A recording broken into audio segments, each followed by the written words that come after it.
So Malaga have narrowed the gap to the top of the league and that coveted automatic promotion spot to 5 points with a good 1-0 win over Intercity. We have a game with some real headlines, with Intercity scoring a ghost goal. And of course, there was the horrible scene as Dione was knocked out and rushed off the pitch in an ambulance. Thankfully, all is okay there with Dione, as he has updated us today. Dione's knock meant Roberto returned to the pitch from the bench to score and secure the points, and he was as reliable in front of goal as always. And speaking of reliable people to call upon, I am joined by my one reliable GearyCast co-host this week, Nick Bell. How are you, Nick? Hello, Matt. Yes, I think it's just us holding down the fort. I think we maybe have to remind people that there are other hosts on this podcast, but as of late, they've absconded here, there, and everywhere. They're scattered, so to speak. Got some in Holland, some in Zurich, and some in Doncaster. I did realise, by the way, that was meant to sound like a bit silly, that intro. It came across really bitchy at the end, so apologies if they if they listen to this. It was meant to be fun. It's like, oh, you've turned up, no one else has. But yes, we all have lives outside of this podcast. It was merely meant in jest. Please don't send me stuff in the WhatsApp group. No, they will be back, to quote a famous Austrian. Yes. The bodybuilder one, not the only ones. Yeah, just quickly going through the famous Austrians in my head then. It's that one.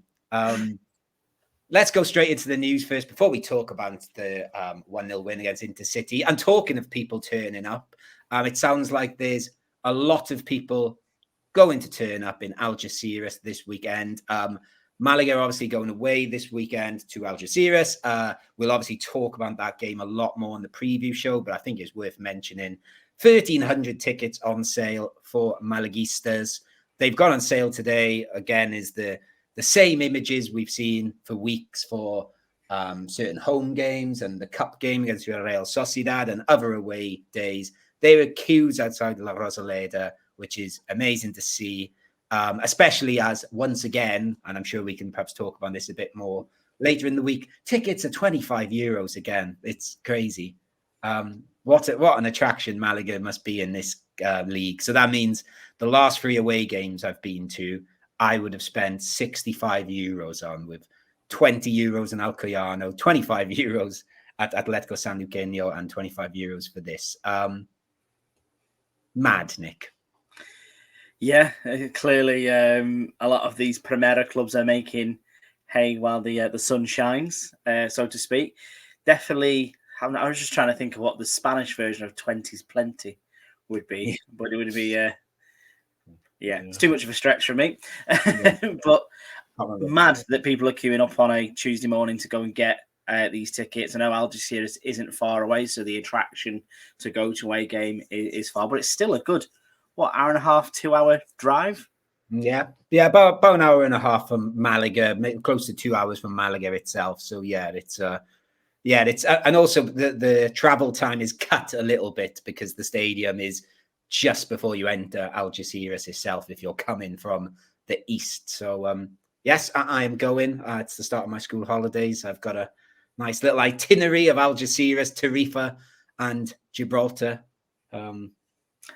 Not all in one day. Little Vamos episode, that Matt. Not to put any pressure on you, but I think when you mentioned Tarifa, it's somewhere I am really keen to go. It's a very beautiful spot of coastline in Andalusia. So if you do one, I'm sure to be listening. I'm sure others will be interested as well.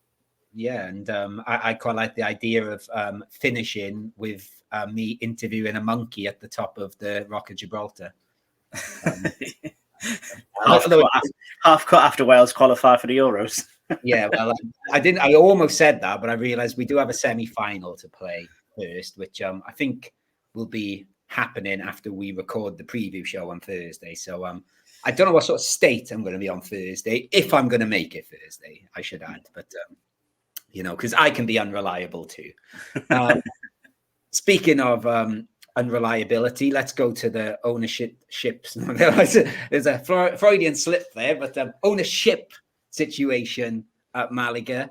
There's an interview today in Minuto 91, minute 91, with the president of the Malaga Provincial Council, Francis Salado. And he has said that the club need to be looking at forcing out Jose Maria Munoz by the end of the season. And he is claiming, and I quote, "There are very important international companies with a clear investment project, and they have wanted to buy it being Malaga Club de Football, of course." He seems quite confident as well. He said in the interview that the courts will bring justice down upon the Sheikh and Al-Thani will go, which he might be right, but who knows when that is. I don't know if we have anything to add on this, Nick, apart from we just twiddle our thumbs and wait for this stuff again. Well, I was wondering, just when you mentioned it then, is this any relation to the sponsorship that's on the front of our shirts at the minute? Obviously, we've got Sabor a Malaga, but it says Malaga es Provincia on the bottom of it. So is it slightly related? Are these sponsors of the club? I know he's put in, I think they said in the article that the Provincial Council have put in 400,000 euros into the club this season. So they, there is a stake in it. Yeah. Well, I think they're absolutely. I think what it's screaming out for from anyone who's involved is an end vision. We can't have Jose Maria Munoz forever, and we can't have Sheikh Al-Thani just sitting in Qatar doing nothing forever. So there's got to be a conclusion, and not to delve too much into my conspiracy theory that I shared last week, but absolutely there'll be people that are interested, and we've heard that there are movers and shakers that want to invest in the club. We've got funding for an all singing, all dancing stadium for the World Cup and beyond. So why wouldn't people want to get involved and take over and end this cycle of misery? There you go. I've got the tagline for this takeover as well. You've just given it to me. More movers and shakers, less shakes. Yes, exactly. Yeah, I'll have to work on it, but something like that. Unless QSI come in, then we might just be replacing another shake with a shake. But then we can. We're not fussy. We're not fussy. No, we can weigh that up in the future. Going just quickly is just a couple of other little bits, really. We'll see if any other news crops up in the week to discuss later in the preview show. Ramon's been back in training and has been part of group sessions, it seemed. I think they had like a light training session after the game on Sunday for those players who didn't play, and I believe he was involved. He's not fully immersed yet, and they've still said it will be weeks, but it's slowly moving along again. It's more of he's getting there slowly, and whether it'll be by the end of the season, who knows? Kind of feels like he's the boy in the bubble at the minute, isn't he? Like it's just, those like anti-infection bubbles or something. But I don't know. I just think they need to maybe just take a bit of a punt on him.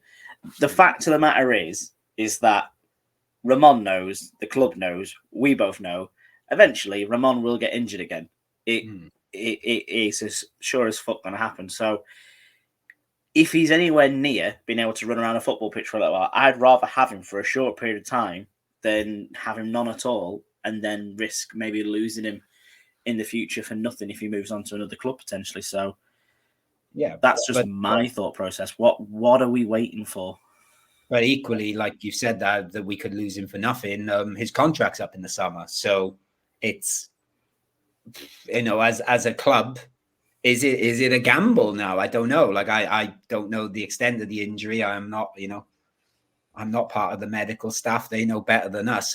Would they even weigh that up? I'd like to hope not, because he's one of my favorite players, and the reason he's one of my favorite players is because he's evidently a fantastic footballer. So maybe this is a tactic from the board to support them through to get reciprocal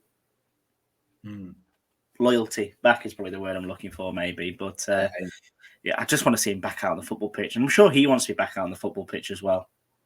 Yeah, next season we're going to win the Segunda with Ramon and Haitam out on the other wing. They'll reciprocate, like you said. Long lead time football players. There's a luxury that I didn't think we had. Yes. You said you'd like us to take a punt on Ramon. We did mention this last week about Almeria I've taken a punt on Pepe Mel, who, of course, was Malaga manager in the middle of our ill-fated last season. He's only gone and won their first game of the season in his first game. 31 games without a win, 19 defeats, 12 draws. And yeah, it turns out it was easy all along. They beat Las Palmas 1-0. Ole, ole, ole, Pepe Mel. I just thought we'd, carry on that story a bit since we mentioned it last week. Yeah, celebrate him. The good news is Almeria aren't going to go down with the lowest points tally now after that win. That sort of puts that to bed. So Pepe Mel in his first one. But again, these comparisons, and again, a plug for, if you've not listened to Platini Played for Kuwait, the Sam Allardyce or the Bolton episode. Wow. Pepe Mel, the Spanish Sam Allardyce, strikes again. Well, no one's listened to it yet because it hasn't been published, but hopefully tomorrow. That's the plan. we're all on the edge of our seats, Matt. Yeah. So yes. So go check that out this week as well. Yes, it is coming. It's been a busy few days. I say a busy few days. I just went gallivanting on the weekend, and then it's been a busy Monday and Tuesday. And yeah, just quickly, I was like looking at perhaps going to watch some football next week. In the week, I did look at maybe going up to Alex's neck of the woods and going to watch Spain play Brazil at Santiago Bernabeu in the game against racism, but it's just a bit too expensive for me for a friendly. I noticed as well, Spain under 21s are playing in Almeria. I can't remember who they're playing against, but I'm a bit gutted. It's the Matt Harrison national team derby tomorrow. Oh, sorry, not tomorrow. Thursday night in Jerez between Spain under 21s and Slovakia under 21s. And Dean Hyson's in the squad, so it looks like he is going to commit to Spain. He's another one whose career we have chronicled throughout this podcast from the early days. And also Jerez's stadium looks quite cool, but I sadly have work the next day. But yeah, for those that don't know, I lived in Slovakia. That's why I called it the Matt Harrison. I'm sure I've mentioned it. I'm sure everyone goes, of course we know that. But yes, I will not be in attendance at that under 21 game, but I was in attendance this Sunday at La Rosaleda. So perhaps we should go and talk about that game. First of all, I don't know if you have any theories on this, but the crowd was slightly smaller than previous weeks. I thought maybe, was it to do with St. Patrick's Day? I don't know. Or I don't want to ever point fingers. But there seems to be a reoccurring trend that whenever Luke Chambers appears on the Costa del Sol, the tendencies go down. So I don't know if it's maybe he's intimidating people or if he's just generally unlikable and people give him a wide berth. But no, I've got absolutely no idea. I think it's probably the fact that they're playing at Intercity. Yeah. There are some teams in this league that simply aren't worth paying the money to go and watch. Yeah. And I feel Intercity are one of them. Yeah, and it's funny, so many people, especially people I work with, they humor me and just just ask him some questions about Malaga. That's his personality these days. It's Malaga, and they go, "Oh, so what did Malaga do this weekend?" I say, "Oh, we won. Who do they play? Intercity." And they go, "What's an Intercity? Who are they?" So I can imagine it. It's probably the same amongst our Spanish fans that have come down to the league with us are probably like, "Huh? Okay." But yeah, we should say there was like a sort of St. Patrick's Day sort of vibe going on. There's quite a lot of people in Guinness bucket hats and things like that at the game. Should mention as well another person who was attending the game who was spying on us. I don't know if you saw this. It was Ivan Ania, the manager of Cordoba. He was watching us play, taking down some notes after they successfully beat Castellón the night before 3-2 to, as I said in the intro, to drag them back towards the chasing pack. But obviously, Cordoba very much in pole position there in the chasing. They Cordoba, to be fair to them, have single-handedly brought this title race back to life. Obviously not through their own merits, but sort of like dragging Castellón and Ibiza. I think they've beaten both of them as well. So a lot of it is going to come down to that game in, I think, mid-July, bloody hell, mid-April when we play Cordoba away, isn't it? The 14th, I want to say. Yeah. So Yeah, it'd be very interesting, but maybe he's just picking up some tactical nuances from Sergio Pace there, just being shown how to done. Come and see the big dogs, see how they do it. Yeah, if I'm right in saying, I think they've only lost one game. I think they lost the first game after the winter break. They lost to Castilla, which my friend Joe, from who's been on a Platini Played for Kuwait episode and hosts the England B Team podcast, that was the one Cordoba game he went to, and they lost. And then since then, I think they've pretty much won every single game, apart from a few draws. They are absolutely flying, aren't they? If some, They're on like you fire. said, they have, like you said, they've just changed the whole top half of the league, really. But we are hanging in there as well. So let's talk about Malaga's performance. But first, the starting 11. I suppose the big surprise was Aviles coming in on the left for Kevin, mainly because I don't think we were really aware of Kevin being injured till shortly before kickoff with a leg injury. It doesn't sound too serious, but I believe as we record on Tuesday, he's not trained or maybe had light training. So it surprised me if Kevin's back for the weekend, but again, that's just a feeling. More pleasingly, Manu Molina was back in the starting 11, which I know you'd be happy with, or you were happy with. And David Larrubia kept his place in the team after I say, and I think he should be dropped, but there'll be a lot more to say about David Larrubia, I'm sure, over the coming minutes. Do you think David Ferrero might have felt a bit hard done by sort of being dropped? Or because I'm feeling like, he's a 35-year-old. He's played most minutes for us. Do you think we just rested him?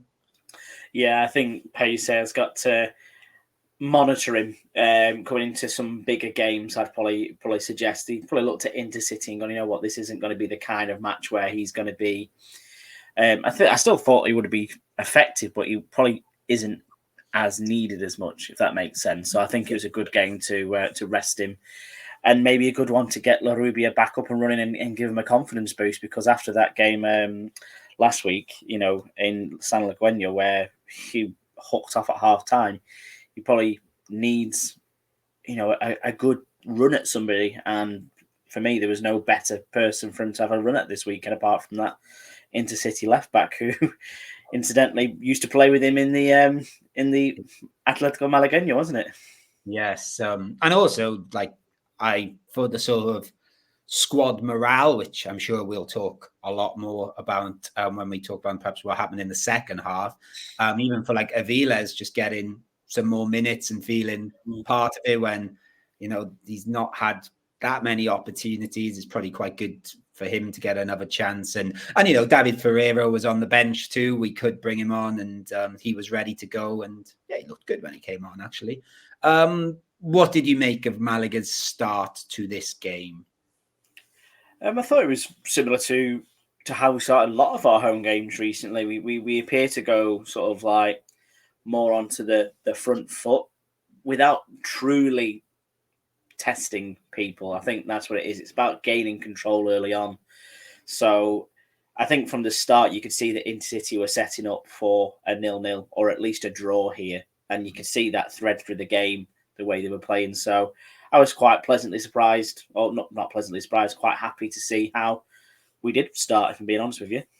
Yeah, to be honest with you, I think from the first minute, I don't think we really let the pace drop. I think we controlled the game from minute 1 to 90. We can obviously talk about perhaps what happened in injury time, but yeah, I don't think the level dropped at all. Like, I think in a lot of games we've said, we had a good start and then they came into it at the end of the half. But this one, I think, was just consistently Malaga. And I think perhaps more than some other games recently, because I do agree with you, not that we were absolutely, thundering shots in, but we did create a little bit more than recent games, I think. Obviously, the first one was that Gennaro long ranger, which was, a good save. Perhaps it was sort of straight at him, but did have to make the save. And it felt like we had a couple of headers, which our headers bit off.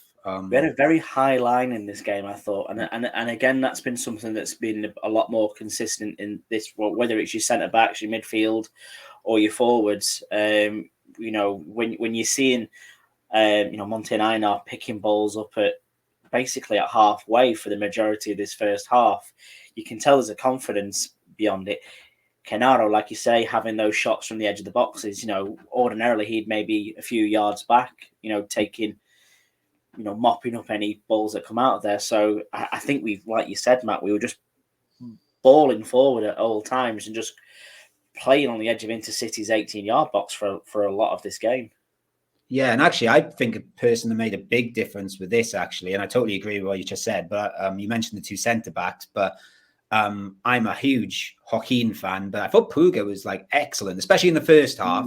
He was really getting forward and it was really noticeable, and him and La Rubia were linking up really well, but I was really impressed with him in this game, actually. And it did sort of, whereas before I thought, I think in that first game, he put a cross in. I think we scored from, didn't we? But I wasn't that impressed with him. But I could definitely see a player there. I did. The thing I noticed with Puga though in these two games is he is better going forward, and then the closer he gets to our box, the worse he seems to play.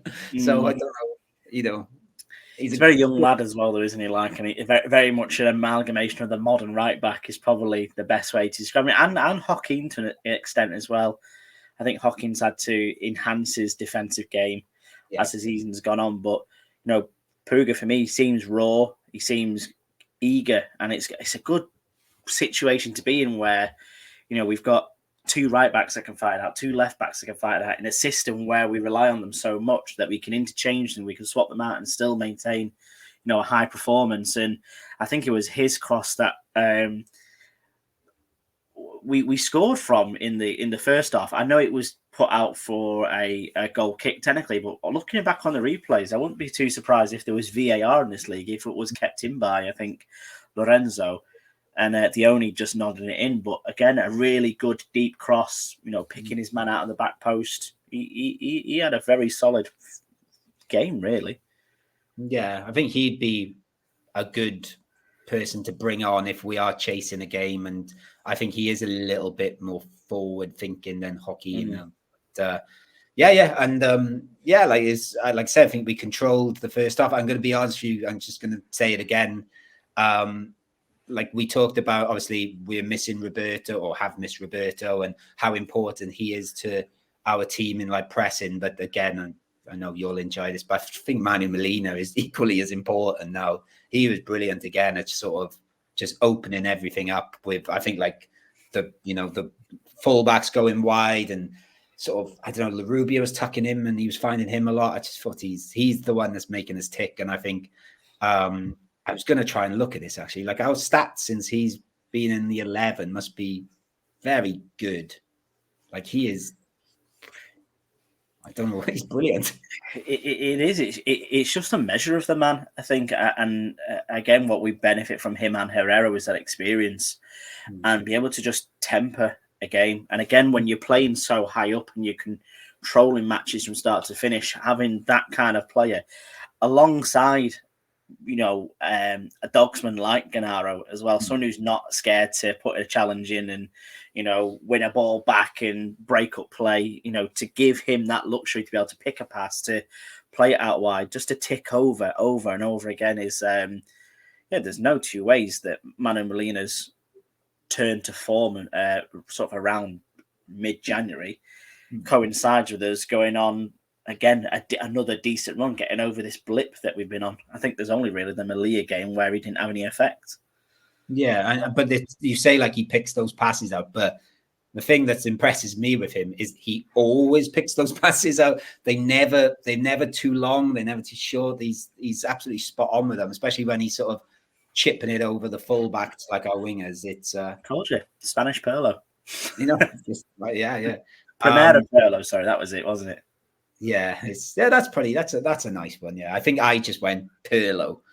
So yeah, probably does need that Primera prefix with it as well. But yes, he's very good. Generally, I think I might have said it to Luke on the weekend that if it keeps going the way it's going, when it comes to our conversations at the end of the season of player of the season, he's going to be very high on my list. I really think he's just been superb, the impact he's had. let's just, before we perhaps talk about what happened in the second half, I'll quote Carl Smith during the game after about 15 minutes, where he turned around and said to me, call the Biznaga off already. Do you want to take a guess who he was touting for Biznaga after 15 minutes? Oh, after 15 minutes. Yeah. Might be 10. I'd probably need to say maybe someone like Dani Lorenzo or something like that.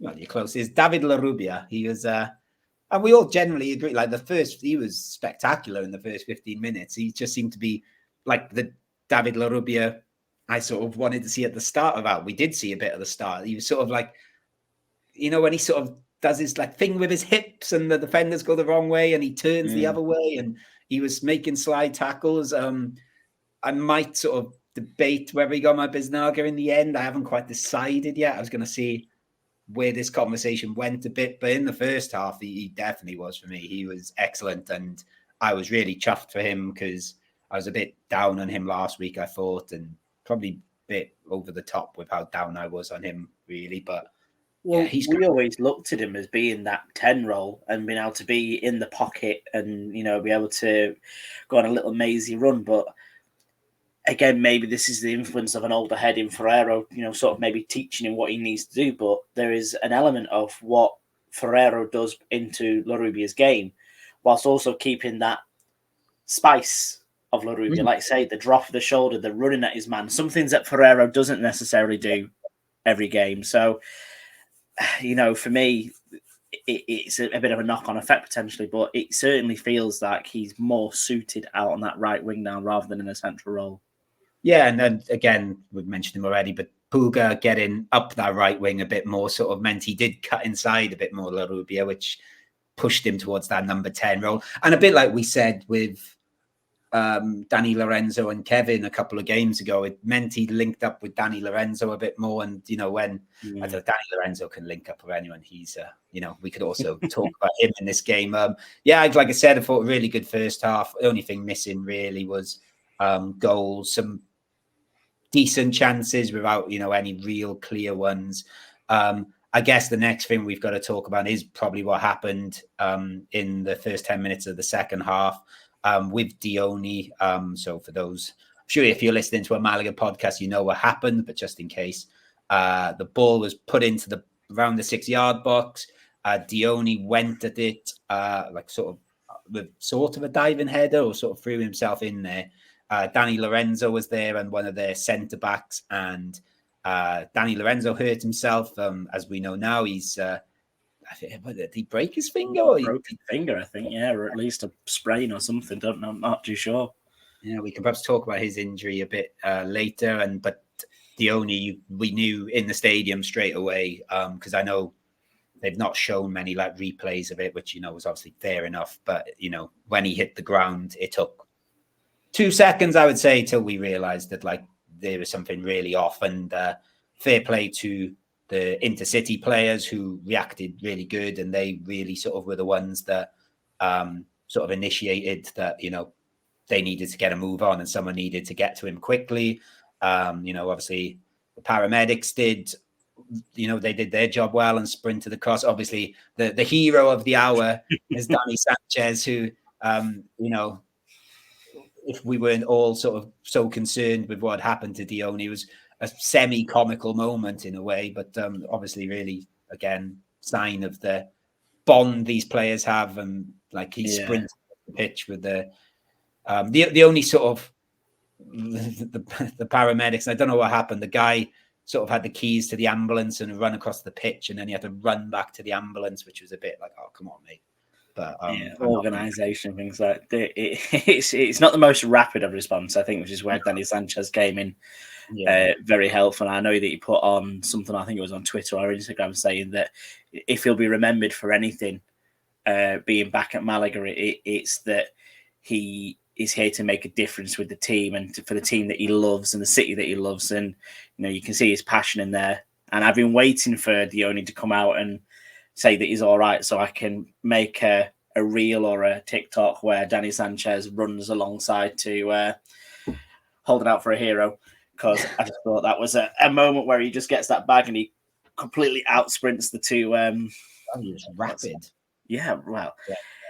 It may be a perspective filter on applied with the two rather portly paramedics, but yeah, again, great response from him, shows how much he cares. Great response from everybody, really, and obviously a great job by everybody involved to make sure that he was all right.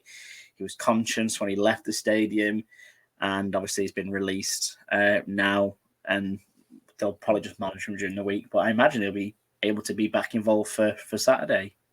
Yeah, I'm not fully sure yet. Like, so like you said, like as well, shout out to the fans that were chanting his name, and I know he appreciated that. And yeah, like you said, he has done a video today, which is Tuesday, saying like he's all fine and thanking everybody. I believe he didn't even stay in hospital Sunday night. He did go home and was told just to go rest for the day.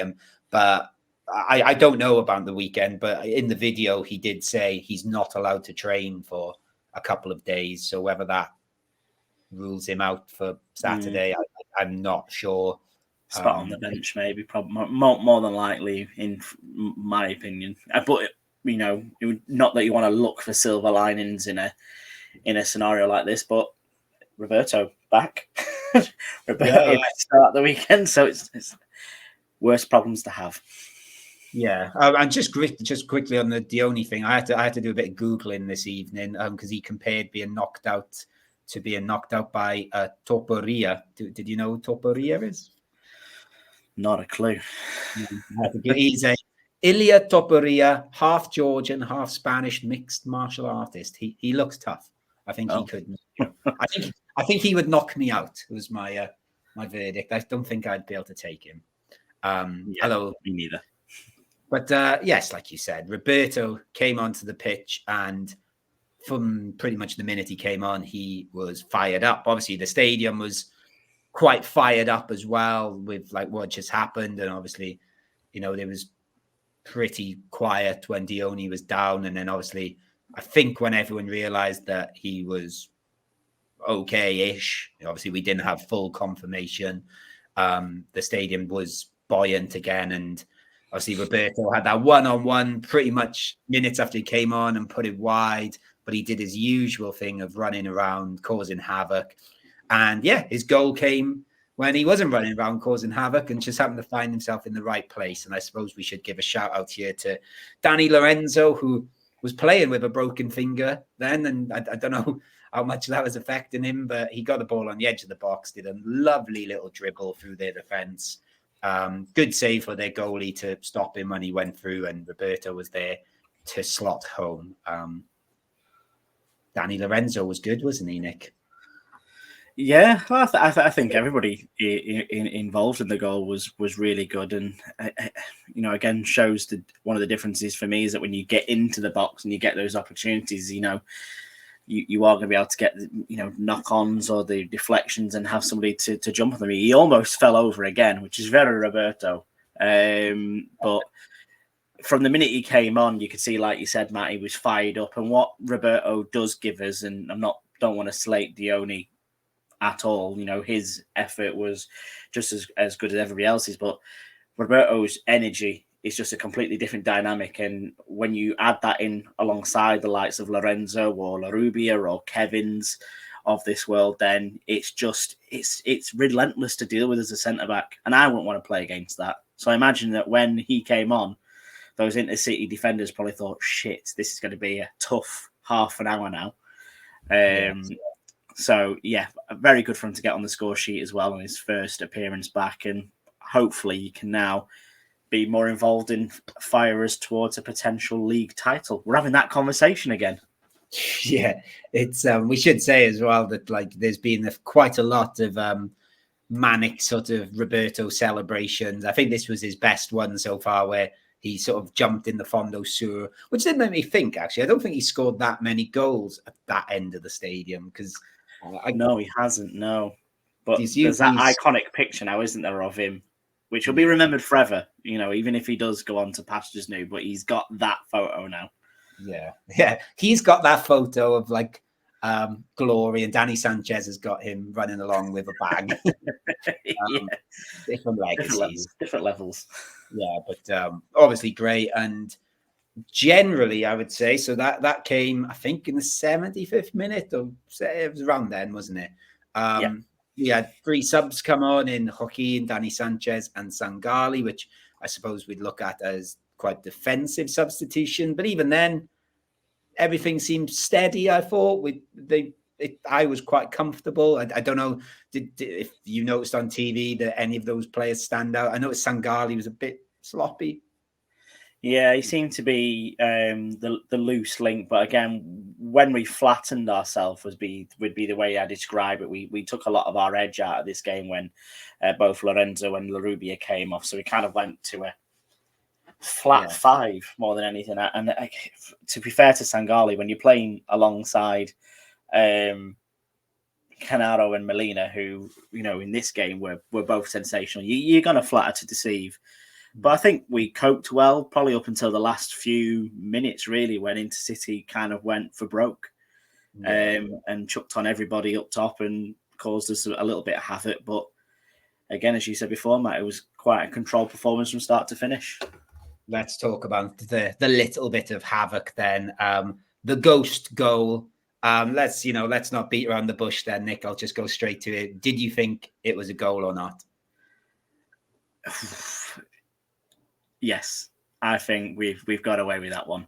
I don't discount Herrera's effort and what he does. I think he just releases it just a little bit too late.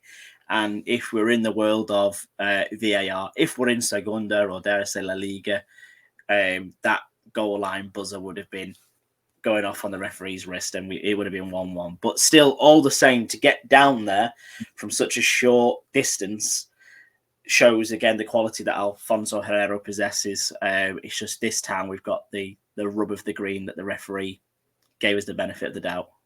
Yeah, and to be fair to him, like to even have then the reaction to chuck it back out in time to put that bit of doubt in there, because he could have sort of just gone over the line holding it. So I guess we've got to praise him there. So for those that haven't seen it, there's a ball to the back post that Ensui, the guy we sort of highlighted as the danger man, the AFCON top goal scorer, headed low. And yeah, it's amazing for him to get across the goal and get anything in the way of it again, really. I noticed, by the way, forgive me, I can't remember if it was 1 or 2 publications. They're not calling him Don Alfonso Herrero. They're very much going with San Alfonso, a few of them now. So I don't know if we need to up our praise. San being saint. Yeah. Wow. Like we're just going with Mr. he's the boss, but no, going for Saint Alfonso Herrera. That's quite the patronage. Maybe we will have to change our lexicon around it. And obviously, to become a saint, you've got to perform a miracle, and fair to say he's done a few of those this year. Yeah, yeah, exactly. Yeah, there was again. I didn't really see much on the highlights of it, so I don't know if I sort of just missed it. But there was a bit of a few little scrambles at the end, especially with one where I remember them blasting the ball over the bar after a few blocks. But again, the penalty shout was the hand in fist part for me when I think it was in Sui, nutmegged, for want of a better term. I think it was Nelson Monte or Joaquin, one of the two. But he's then just ploughed through him, looking for the penalty. So again, I can kind of give the referee a bit of credit here, who had a very good game overall too, for kind of like not going with it. But again, those are ones that I have seen given before. So yeah, in the stadium, obviously, I was surrounded by some of our pals, and I felt like I was the only one that sort of went, ooh. I was the only one that had my heart in my mouth a bit. They all seemed quite calm about it, but I thought it was at the other end of the stadium. I thought, ooh, that's a pen. And I've seen it back, and to be honest with you, I still think it's a bit of a pen. Like you say, they have been given. It's just like that little nutmeg and just that stray leg that's left out. I think Insui makes it look more dramatic than it actually is, and ironically what told the referee not to give it, I believe. So yeah, but this is it. You know, we're in a title race. I'm going to keep saying it, and we need that rub of the green. And between the ghost goal and the non-penalty, you know, we've come away with a 1-0 win here, an important one that, as you said before, Matt, keeps us within 5 points now of Malaga. And I think it was David Picon who shared 2 pictures side by side. One of them was a match day from, I think, about 5 or 6 weeks ago, when the gap was 13 points. And now it's at 5, which shows, again, the good form that we're in, but also how much Ibiza and Castellon are properly bottling it a little bit, aren't they? Yeah, we should say as well is not to jump too far ahead to previewing our next home game, which I believe isn't on a Sunday midday, but I've worked out we've played 4 games on Sundays at midday. We've not conceded a single goal, or a goal has been counted anyway.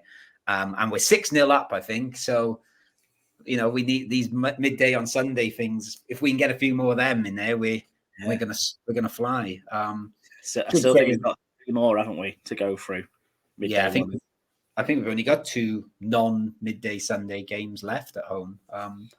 Yeah, and I suppose we should mention as well, like, you know, it was a good performance, but equally with what happened with Dione, that could have shaken some of the players a bit, and they kept their heads about them, which is obviously credit to them. And, you know, great scenes at the end, at the final whistle again, everyone having a bit of a bounce, the whole stadium singing Dione's name. It was sort of a lovely moment. How far are we away from a pace fist bump or triple fist bump? You know, like a full on. I know in England, especially now, it's all over the place. Very Jurgen Klopp-esque, and Neil Critchley does it at Blackpool. I'm sure Luke Williams does it at Swansea, but it's in front of the big Kop end, and it's the triple fist bump. Do you reckon we'll ever get that from Sergio? No. Too conservative for that. He's more of a sort of clap the crowd and sort of thank you guys, thank you. Yeah, I can't see you. It'll take something spectacular, I think, for a fist pump from him. But yeah, obviously good to see the team sticking together and all good. Jumbo and Biznaga. I'm going to be honest with you. Jumbo, I've got one name written down, and it feels a little bit harsh. So I'll just say it. I've got no real, you know, big qualms with his performance, but I've got Aviles written down. I just didn't think he was great. He wasn't awful, but he was the one that was least effective for me. I don't know if you've picked anyone different. Yeah, I didn't want to give it to Sangale. I don't think it was his fault. Again, like I said before, he flattered to see because he's playing alongside 2 players who were, by and large, you know, a lot better than him. Aviles was the one who stood out for me because he wasn't as effective as Dani Lorenzo and David Larrubia. So, you know, it just by chance, he's the one that I'd be picking as well. Yeah, and then Biznaga obviously was very difficult this week, so I'll just give my honourable mentions. We haven't really mentioned them much at all, but I'd just like to give a shout out to the 4 defenders. You know, the 4 we had for most of the game. I thought the 2 in the middle were great. Victor Garcia was good. I said Puga was really good already. Manu Molina sort of run the show for me again. I'm going to give it to David Larrubia, though. I thought for 60 minutes in this game, I thought he was excellent and exactly what I want to see from him. Just we haven't really mentioned him, but I was going to say for the last 10 minutes, I thought David Ferreira was really good when he came on as well. He was having a lovely time out there, but I'll give it to David Larrubia, especially after I sort of give him the chumbo last week. So what about you, Nick? Yes, those honourable mentions for everybody, really. I think it was a team honourable mention. I think just from watching on the television, I want to go with a different direction, though, as brilliantly as Larrubia and Dani Lorenzo played, especially. For me, Canaro was everywhere. He was cutting lines, he was making challenges, he was having shots from the edge of the box, he was in control a lot of the time. And again, his partnership with Molina means he's got that freedom to express himself. But from where I was sat watching, he was really, really good in this game. So again, someone we've slated a lot this season. You know, when he puts in performance like that, we've got to pick him out for it. Yeah, I agree. I did have him written down as a bit of an honourable mention. I did so in my notes. I've got honourable mention because I didn't really notice him as much, which is quite a good thing, I think, sometimes. But yeah, you're right. I definitely did notice him making quite a few tackles and sort of, keeping quite a cool head, actually. And I think it might have been in Malaga this week. He got interviewed and he said like how he mentioned like, he likes playing with everyone, but reading between the lines, it was sort of implied he's enjoying playing with Manu Molina and Danny Lorenzo next to him. That's how I read it. Anyway. Very mature performance from him as well, and it's hard to forget that he's not actually. He is one of the more experienced players, but he's still relatively young compared to what we would class as experienced. So he's still got a lot of growing to do. I thought his suit at the festival last week was amazing as well. So I've just props. He could get Biznaga for wearing that bloody suit for me. Just giant kingpin suit. Again, but just great from everybody, and it's so brilliant to see. Yeah, and actually, I hadn't really thought about this until you mentioned it towards the end. Then, good performance from the ref. I hadn't really thought about it till you said, but when you mentioned it, I was going through. I don't really remember getting upset at all with anything. Obviously, it helps that they scored a goal and it wasn't given, but I thought he handled everything really well in what was a game which didn't need to be over refereed, and he did that. So a shout out to whoever that was as well. Perhaps the other thing we should just quickly mention before we wrap things up, we mentioned Castellon losing 3-2 to Cordoba, but at the same time, Ibiza were away at Real Murcia and they drew 0-0, which is why this league has opened up. And yes, I can already sense Nick's buoyancy and title talk. I'm going to... I can be quite excitable too, but I'm restraining myself a little bit for now. But we're definitely in a conversation now. I would have not even, entertained this conversation even a couple of weeks ago. But could come down to the April 14th away in Cordoba. That's going to be a game, isn't it? It's going to be a really tough game, but we've got a few weeks for that. So we'll start wrapping things up there. Of course, like I said, go and listen to stuff from last week. Go and listen to the Vamos if you want something fun. Obviously, we've talked about like a really important 3 points there. We should perhaps mention some sad news linked to the podcast. A couple of weeks ago, it was sort of Chris that brought the story to our attention about young Robin, a young boy who had leukemia and had spent time in Benalmádena. We did a few things on the podcast with QR codes and trying to raise money, which I know quite a few of our listeners donated to try and get Robin help with operations and things like that. This morning, we had the very sad news. The young Robin has passed away. His parents sent like an email out to all those that donated, thanking them for their support. So obviously we just want to pass on our condolences to the family at this very sad time. And they've said that the sort of extra funds they've got from raising money are going to go towards like celebrating his life and to other causes. So again, really, really sad news this morning about young Robin. I don't know if you have anything to add, Nick. No, like you say, it's very tragic, very sad news to receive this morning, but he'll be remembered, and everybody who donated to his cause will be making a difference in probably various other children's lives as well. So they get my condolences, and very sad. Yeah, very sad indeed. So that's it for this week's podcast. Like we said earlier, we'll be back later in the week with the preview show, looking ahead to that trip to Algeciras on Saturday evening. It feels like a while since a Saturday game. Alquiana was on a Saturday, wasn't it? I don't know. They're all blending into one a little bit now. But anyway, thank you for joining us. Thank you, Nick.